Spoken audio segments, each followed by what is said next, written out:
Hey guys, how's it going? I thought I'd do a little update video because I haven't been doing many updates with the drift car. I've been doing like the engine build and the roll cage, but I've also done like other things as well.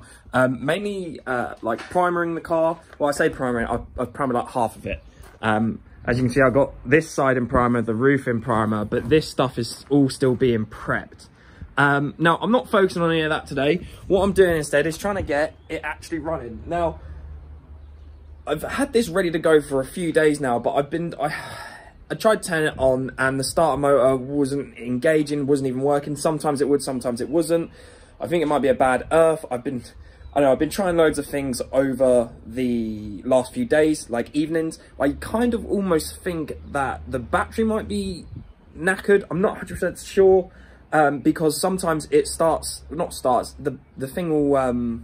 the starter motor will go when I turn the key, then it'll start to die as if the battery's dying. But when I check the battery, it's got like 12 volts still. When I try and then like, after that, the starter motor won't work at all. I get lights on the dash and everything, and I've tried like connecting up like my mum's Discovery to it, which has got a massive battery, and that doesn't work. The compact, obviously that's got like the same size battery, that doesn't work. So I don't know whether I need to just try maybe even the battery out of the compact or just another battery on it without that battery, because that battery, how many more times can I say battery? The battery has sat basically in the back of the car / on the floor of the carport. So yeah, let's I don't know, let's give it, I've left it overnight, let's give it a turn of the key and see whether it will do anything. Let's come in for a look here, you might be able to see. Oh, maybe no, I haven't even connected it up yet. Let's connect it up first. Yeah, I've also tried that big battery on it, but I haven't tried it without this battery. I've used like jump leads. I don't think this is going to start, but you know, you never. Key in. So we got the lights on the dash. Fuel lights up. And there, yeah, we got nothing this time. Absolutely nothing. So I'm still waiting for my coolant hoses to turn up, so the manifold will be coming off again, so I might take that off now and just do some checks on the starter motor again. And also, but actually before I do that, I'm going to try another battery in there first. Right, so we've got the manifold off. Look at that, ported and polished boy. So basically what I'm going to do is connect the live to the, like, I don't know, the solenoid bit. Basically this one down is, let's show you what it is. So looking at the starter there, this red one here is like the live. Then this black one I think is like the earth, so that goes down to the alternator and then, or whatever, I don't know. And then this one below it is the one that comes from the ignition, so it goes to there and then it'll that's what gives the like solenoid inside, there it is, that on there, the signal to go, you know, the power, not power because that's the power supply, but the signal to make the starter motor start. So basically what I've just done is, it's kind of hard to show you, but I'm reading all the volts on the red one, so that works fine. I'm then basically using this bit to bridge from the red one to the ignition, and the power's running through there. I'm also getting power. This will come up with power once I do that, which it doesn't when I don't connect those.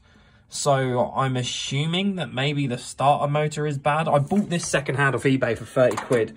So I'm not exactly hopeful with the starter motor. I have got an old one, which I know it does work. If you watch one of my videos from probably just under a year ago, I replaced the starter motor on my M50 with an RTX one. It's not as good as a Bosch one, but it was brand new and it worked. So I've got my old starter motor, which was just like having issues. So I'm going to try and connect that up and see what we can do with it. Okay, so this is the little setup I've got going on. This is that old starter motor I was just talking about. Now, I have just tried this and I've sort of worked out now. So basically what I've done was connected a jump lead to the live. I did then put the earth onto that one there. And then obviously I've matched it over here. And then I got my little connecting wire and tried it, got nothing. Then what I've done is move the earth lead from the starter motor on there to the terminal, and we get something a little, if you ever want to know what a starter motor looks like outside of the gearbox, I'm now not going to be able to show you. Here we go, like that. So So you can see my start mode is pretty shit, but... Right, so we've managed to get somewhere with it. Basically, I disconnected the line that went into the alternator, used some jump leads to earth it to the turret, and it started clicking.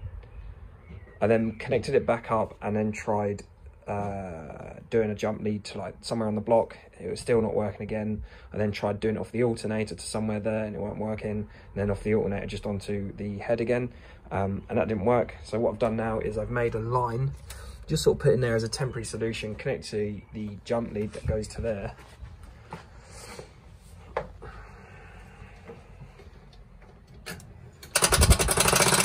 And the starter is working. Obviously you can tell it's quite bad. I mean, I've still got that old battery in it, the Land Rover one, which I don't think is fully charged, so I think that's why it's doing that. Yeah. Right, sorry it's now dark, right? Am I filming this in slow motion?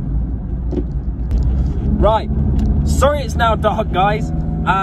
Basically my dad came out and started jet washing his Land Rover, so you wouldn't have been able to hear me talk. And then I was really getting into what I was trying to like work out the electrical issue, that I forgot to start filming. Basically, what I did was I traced from, well, I went back with the wire, the big one that runs from the starter motor to the alternator, and I disconnected that from the alternator, put a jump lead on it, and then earthed it. Thing fired. I then tried earthing it to the engine. It fired.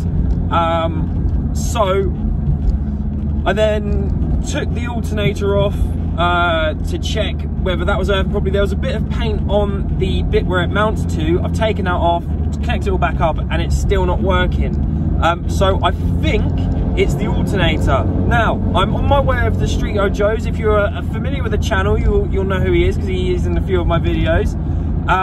He has got, well, not a spare alternator, an alternator from his old engine, which is going on his new engine, that one that I done the video of, where he painted the bait and installed the engine in one day. I'm going to borrow that to see whether that's the case, and if so, then I'll order a new engine, a new alternator. But yeah, I'm feeling kind of happy now, because I feel like this is what the problem is. If not, you know, but we'll find out, won't we? We have got the new alternator in new, secondhand from Joe. So shout out to him for that.